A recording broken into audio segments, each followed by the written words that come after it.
लिया था।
भाई साहब, हरियाणा पंचायत चुनाव सुनाने वाला क्या जो चुनाव है पंचायत के उसमें पर होंगे? जिस तरीके से कोरोना से पहले भी तमाम डिस्ट्रिक्टों के अंदर जो करंट स्टेटस है उसके ऊपर तमाम इलेक्शन कानूनों को कह दिया था कि अपनी तैयारी शुरू कर दें। अगर अब ये मानकर चले कोरोना का जो आज फैलाव है, अगर इसके अंदर सुधार आता है और स्थिति सामान्य होती है तो जरूर ऑल टाइम हरियाणा प्रदेश के अंदर पंचायती राज इलेक्शन होगा। और मैंने तो 2 वीक ऑफ अप्रैल के अंदर भी अधिकारियों को आदेश दिए थे इस स्टाफ को 100% कैपेसिटी पे इस पे काम लगाया जाए कि जो भी ऑफिशियल कार्य है वो इसके अंदर टाइमली वैसे बड़ौदा में चुनाव किस चीज का आज का प्रोग्राम था आपका? यहाँ पे क्या क्या जब समस्या सुनेगी? तो कोरोना के अंदर पिछले 3 महीने से तो आप लोगों से भी मुलाकात नहीं और कॉन्स्टिट्यूएंसी को संभालना भी एक जिम्मेवारी शायद एज एन MLA सबकी है। साथ में बहुत से ऐसे क्लियरेंस हैं जो यहाँ से लोग शायद चंडीगढ़ जाकर भी फुलफिल ना करवा पाए या जाने की व्यवस्था नहीं। मुझे लगता है हमारी नैतिक जिम्मेवारी भी है कि अपने कॉन्स्टिट्यूएंसी वैसे बड़ौदा में की समस्या को निपटाएं। वैसे बड़ौदा उपचुनाव होने वाला है विधानसभा का, क्या जेजेपी और बीजेपी इकट्ठा चुनाव लड़ेंगी या अलग अलग लड़ेंगी? अगर सरकार मिलकर चला रहे तो आगामी इलेक्शन भी मिलकर लड़ेंगे। दोनों संगठनों में चर्चा भी हुई है, आगे इधर कोर्स क्या होगा मुझे लगता है ये हमारे पे छोड़ दो तो बेटर होगा। दोनों संगठन मिलके उस सीट को जीतने का काम करें। हुड्डा साहब ने कहा कि पीने के पानी की बड़ी समस्या है, उसको लेकर लोगों में थोड़ा रोष है। 5 गांव के अंदर ये समस्या है। 5 गांव के लिए स्पेशल ये आदेश भी नहीं दिए गए हैं क्योंकि टेल पे वो गांव पड़ते हैं और वहाँ वाटर वर्क्स तक पानी नहीं पहुँचता कि पाइपलाइन का चैनल बनाया जाए जिससे जो चाहे इवेपोरेशन हो, चाहे ग्राउंड सेक्शन हो, चाहे उसके अंदर पानी की चोरी हो, वो कम्प्लीटली रुक जाएगी और कहीं ना कहीं अंतिम घर तक भी हम पानी टाइमली पहुंचा पाए। किसानों को ट्यूबवेल के कनेक्शन के बारे में बताइए। सरकार द्वारा पीछे जितने एप्लीकेंट्स थे अधिकतम को अप्लाई हो चुके क्योंकि कोरोना की वजह से चाहे मोटर की अवेलेबिलिटी हो चाहे इक्विपमेंट की अवेलेबिलिटी हो उस कारण डिले हो रहा है। पावर मिनिस्टर से मैंने भी विनती करी है कि सारे प्रोसेस को एक्सपेडाइट कराया जाए। अपने जिलों में तो फिर भी कम है पर भिवाड़ी, महेंद्रगढ़, रेवाड़ी उनमें तो हजारों की तादाद में पेंडिंग पड़े।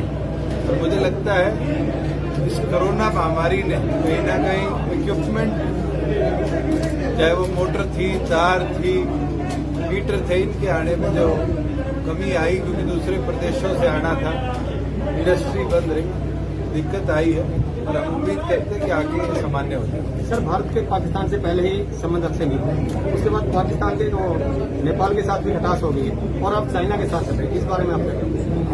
मैं तो ये बोलूंगा कि आज जो हालात हमारे बॉर्डर्स पर है वो चिंताजनक है। प्रधानमंत्री ने भी तमाम केंद्रीय दलों से कल चर्चा करी और हिंदुस्तान किसी भी तरीके से ना तो कमजोर है, अपने बॉर्डर की और अपने जवानों की सुरक्षा मुझे लगता है पूरा देश एकजुट होकर करने का काम। सर, उचाना में हल्के में किस तरह के विकास कार्य करवाए जाए जिससे उचाना की पूर्ति हो सके? पहले कोरोना खत्म करा दें। सबसे जरूरी तो है कि हमारे लोग सुरक्षित रहे, इस महामारी का फैलाव है।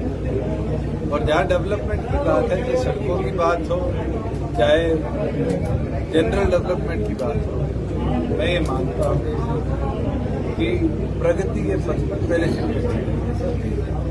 भाई साहब, हुड्डा साहब ने कहा है कि जो पीटीआई का जो मामला चल रहा है उसको लेकर सरकार ने कोर्ट में मजबूत पक्ष नहीं रखा, जिसके कारण सरकार ने कोरोना के समय रोजगार छीनने का काम किया। मैं तो अभी सारे मास्टरों से मिला था और इनकी जजमेंट भी मैंने पढ़ी और उस जजमेंट के अंदर सुप्रीम कोर्ट के जज ने लिखा हुआ है कि it was a fraudulent procedure. मैं तो तमाम मास्टरों से अभी आग्रह कर आया हूं कि जब सुप्रीम कोर्ट कहता है कि वो फ्रॉडुलेंट प्रोसेस है तो इनको भी, पढ़े लिखे लोग हैं, सरकार के उस समय के जो लोग थे, चाहे वो कमीशन के हो चाहे सरकार के हो, उनके खिलाफ एफआईआर करानी चाहिए, क्योंकि सुप्रीम कोर्ट ने इतना बड़ा आरोप लगाया। और मैं मानता हूं उस पूरी भर्ती प्रक्रिया के अंदर, चाहे उस समय के स्टाफ सिलेक्शन का चेयरमैन हो, मेंबरान हो या उनको अपॉइंट करने वाले मुख्यमंत्री, सबकी इन्वॉल्वमेंट रही और उसका कारण कि इन लोगों को आज अपने रोजगार के ऊपर तलवार दिखी। और हमारी सरकार इस प्रयास में है कि हम प्रॉपर प्रोसीजरल तरीके से, जैसे सुप्रीम कोर्ट के आदेश है, इन्हीं लोगों के अंदर से जो उस समय पर इंटरव्यू थे, एग्जामिनेशन कराकर दोबारा उस प्रक्रिया को कंप्लीट करेंगे, जिससे ये लोग भी रोजगार पे आ जाए और जो लोगों का अधिकार उस समय रह गया था कहीं ना कहीं वो लोग भी रोजगार। आड़तियों का कहना है कि ऑनलाइन प्रक्रिया होगी तो आगे उनको अपनी आड़त खत्म होती नजर आ रही है, आड़त हमें मिल जाए, बेसिक ऑनलाइन प्रक्रिया चलेगी। मैं तो डे वक्त से ये बात कह रहा हूं, जब कुछ लोगों ने यहाँ पीपे पीटे थे तब भी मैंने ये कहा था कि आड़त का अधिकार 2.5% का आड़ती को, और वो हमारी सरकार थी। प्रोसेस किसान के खाते में पैसा देने का था।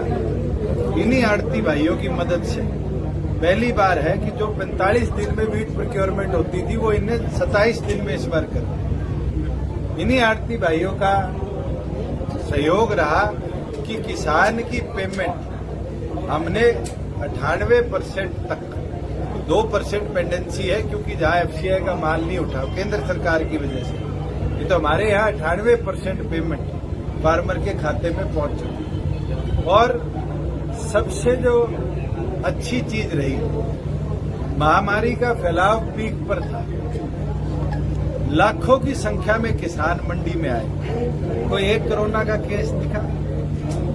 सिर्फ इन आड़ती भाइयों की, किसानों की, अधिकारियों की और खास तौर पर प्रोक्योरमेंट एजेंसी की बदौलत सोशल डिस्टेंसिंग नॉर्म्स भी फॉलो हुए और साथ ही साथ वीट प्रोक्योरमेंट एक ऐतिहासिक आय पर पूरे देश में। इस तरह से कपास एसीसीआई लेती है तो चाहते हैं उसको भी इनको आड़त मिल जाए। जो केंद्र सरकार की एजेंसी प्रोक्योरमेंट करती है, चाहे वो सरसों करती हो, उसके ऊपर प्रदेश सरकार का कोई पॉलिसी के तहत एक्शन लेना पॉसिबल नहीं है। अगर आगे जैसे वीट की